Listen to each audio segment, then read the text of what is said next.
Hey MNS aspirants, welcome back to our channel the बाइक्वेस्टर। कैसे हो बच्चों आप सब? I hope you all are doing well. So guys, there are some questions of 31 August and 1 September CBT questions. I know आपको लग रहा होगा कि अब क्वेश्चंस उतनी जल्दी से अपलोड नहीं होते हैं, तो बच्चों रीज़न क्या है कि रीज़न इतनी जल्दी क्वेश्चंस ना बच्चे शेयर नहीं कर रहे हैं।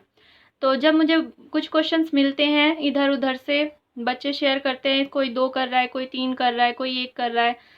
सो वो सब इकट्ठा करके जितना भी क्वेश्चंस मिलते हैं वो मैं आपके लिए जब ही उनको सर्च करती हूँ, उनके आंसर सर्च करती हूँ, फिर उन्हें एडिट करना होता है, वीडियो बनाना होता है और फिर मैं आपके लिए अपलोड कर देती हूँ। चलिए वीडियो को देखते हैं, क्वेश्चंस को देख लेते हैं। और जिन बच्चों ने अब तक चैनल सब्सक्राइब नहीं किया है और चैनल पर नए हैं तो बच्चों प्लीज़ चैनल सब्सक्राइब कर दें, बिकॉज आपकी फाइनल मेरिट लिस्ट आने तक मैं आपके लिए सारी इंपॉर्टेंट वीडियोस, आपका जो भी डाउट होगा, आपके डाउट से रिलेटेड हर वीडियोस को मैं आपके लिए लेकर आऊँगी। So please subscribe to my channel. And video पर आते हैं। क्वेश्चन 1 है बच्चों, हु वॉन द 2023 साहित्य अकादमी अवार्ड। ठीक है, तो साहित्य अकादमी अवार्ड 2023 का किसने जीता है? तो आंसर है बच्चों प्रिया ए एस। ठीक है, Priya A S. Priya A S is a talented writer, has been honoured with the prestigious Sahitya Akademi Puraskar 2023 in the Malayalam language. Important है बच्चों, किस लैंग्वेज में मिला है उन्हें? मलयालम लैंग्वेज में मिला है। ठीक है, याद रखिएगा, मलयालम लैंग्वेज में उन्हें मिला है। और उनके नॉवल का नाम है बच्चों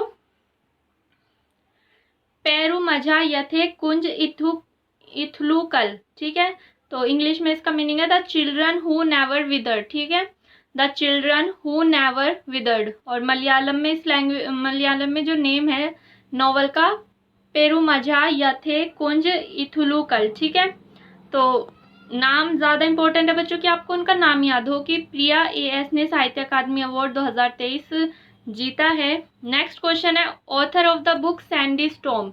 ठीक है, सैंडी स्टॉर्म ऑथर का नाम, सैंडी स्टॉर्म बुक के ऑथर का नाम आपको बताना है बेसिकली, तो संदीप पाटिल। ठीक है, Sandeep Patil. What is child helpline number? Child helpline number से क्वेश्चन था बच्चों कि आपको नंबर बताना था। चाइल्ड हेल्पलाइन नंबर क्या है? तो चाइल्ड लाइन 1098। तो 1098 आपका क्या है? Child helpline number. ठीक है, याद रखिएगा, 1098 आपका चाइल्ड हेल्पलाइन नंबर है। Who was the first women dancer nominated to the Rajya Sabha? Rajya Sabha के लिए फर्स्ट वुमेन डांसर है और वो राज्यसभा के लिए नॉमिनेट हुई हैं, तो उनका नाम क्या है? आंसर है बच्चों रुक्मणी देवी अरुणदले। रुक्मणी देवी अरुणदले। ठीक है, याद रखिएगा, first women dancer nominated to Rajya Sabha, Rukmini Devi Arundale. The idea of including the emergency provision in the Constitution of India has been borrowed from the dash USA, Britain, Germany, Canada.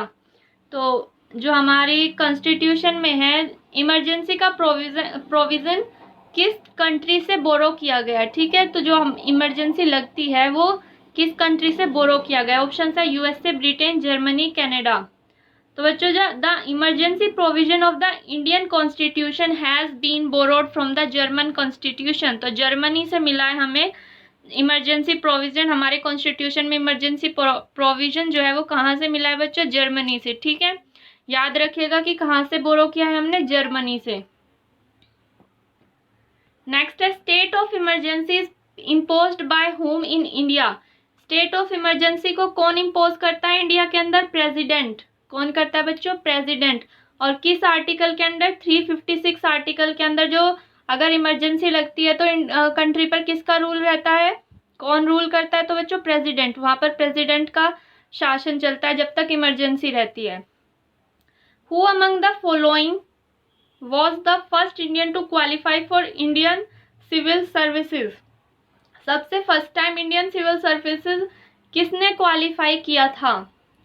सबसे पहले इंडियन सिविल सर्विसेज का exam किसने qualify किया था? तो बच्चों answer है सत्येंद्र नाथ टैगोर।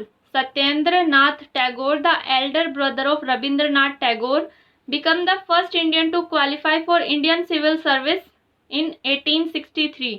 याद रखिएगा, कब एग्जाम क्लियर किया था इंडियन सिविल सर्विस का? 1863 में बच्चों ये इंपॉर्टेंट है याद रखना कि कब किया था, 1863 में किया था। और सत्येंद्र नाथ टैगोर किसके बड़े भाई हैं, रविंद्रनाथ टैगोर जी के, ठीक है। और ये फर्स्ट इंडियन थे to qualify Indian civil service in 1863।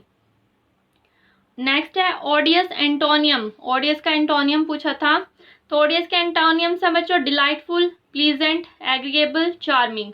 अब ओडियस का जब ये अपोजिट वर्ड है तो उसके सिमिलर वर्ड्स क्या होंगे, repulsive, repellent, repugnant, disgusting, offensive, vile, foul. एकदम से कोई भद्दा, गंदा, तो वो होते हैं बच्चों, ओडियस का मीनिंग होता है भद्दा, गंदा, जिसमें से बदबू आए, या ऑफेंसिव, डिस्गस्टिंग, ठीक है। तो उसका जो एंटोनियम होगा वो क्या होगा, डिलाइटफुल, प्लीजेंट, एग्रीएबल, चार्मिंग, ठीक है, याद रखिएगा। ये साइनोनियम्स भी आप याद रखिएगा, किस ऑडियस के साइनोनियम्स भी आप याद रखिएगा। नेक्स्ट है, who won the first gold medal for India in Olympics. India के लिए सबसे पहला गोल्ड मेडल कौन लेकर आया था, तो इंडिया के लिए सबसे पहला गोल्ड मेडल जो बच्चों लाए थे अभिनव बिंद्रा। बीजिंग ओलंपिक 2008 में इंडिया के लिए पहला गोल्ड मेडल लेके आए हैं, याद रखिएगा कब लेकर आए हैं, 2008 में।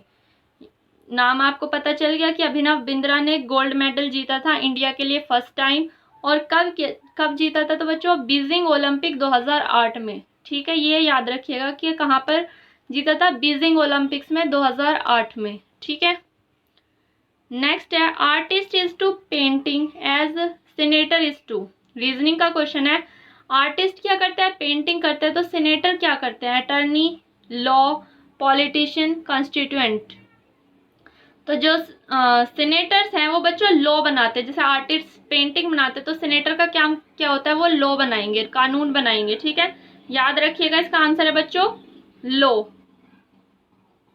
बी, ठीक है। Artist is to painting as senator is to law.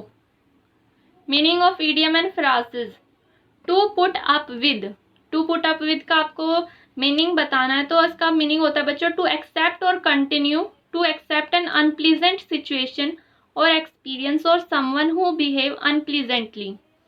ऐसी सिचुएशन या एक्सपीरियंस को एक्सेप्ट करना जो आपको पसंद ही ना हो, या किसी का ऐसे इंसान का बिहेवियर एक्सेप्ट करना जिसका आपको बिहेवियर पसंद ही ना हो, तो उसे क्या कहते हैं बच्चों, टू पुट अप विद, ठीक है। कि हम चलो इससे काम चले, बेशक हमें ये चीज़ पसंद नहीं है बट हम इससे काम चला लेंगे, तो उस तरह का जो आपका कहने का मतलब होता है वो इंग्लिश में होता है टू पुट अप विद, ठीक है। To accept or continue to accept an unpleasant situation or experience or someone who behave unpleasantly, याद रहेगा। Tour de force synonym, tour de force, ठीक है, मुझे भी ये थोड़ा अटपटा सा लगा बट पूछा गया है पेपर में। तो टूर डे फोर्स का साइनोनियम्स होता है बच्चों ट्रिम्फ। ट्रिम्फ का मतलब होता है एक तरह से विक्ट्री, जीत, विजय हिंदी में। तो टूर डे फोर्स का साइनोनियम्स होंगे बच्चों triumph, masterpiece, supreme, example, coup, accomplishment, achievement, attainment. तो सबका मीनिंग सिमिलर लग रहा है ना, कि आपने किसी चीज़ पर जीत हासिल की है, विक्ट्री, जीत, विजय।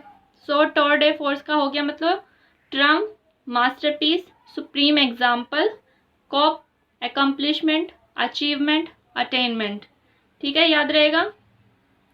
What is the meant by agroforestry. तो बच्चों एग्रोफॉरेस्ट्री का मीनिंग पूछा गया है, तो अब क्वेश्चन में ऑप्शंस क्या आते हैं आई डोंट नो, तो मैंने उसकी जितनी डेफिनेशन है वो आपके लिए यहाँ पर लिख दी है। Agroforestry is the raising of tree and agriculture crop on the same land inclusive of waste patches. It combines forestry with agriculture, thus altering the simultaneous production of food, fodder, fuel, timber and fruit।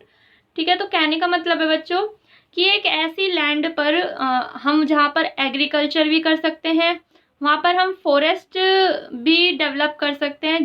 जैसे forest का में क्या होता है कि हम वहाँ पर अपना पशुओं के लिए हम चारा, खाना बनाने के लिए लकड़ियाँ और गेहूँ, अनाज, फल, एक पीस ऑफ लैंड पर हम जो है हम सब तरह की खेती बाड़ी अपना और जंगल भी वहाँ पर बना सकते हैं, जिससे कि जो जानवर हैं वो वहाँ पर जाके चर सकें और लकड़ियाँ काट के ला सके अपने भोजन बनाने के लिए। फल भी हम उसी पीस ऑफ लैंड पर फल के पेड़ भी लगा रहे हैं, प्लस वहाँ पर हम गेहूँ अनाज भी बो रहे हैं अपने।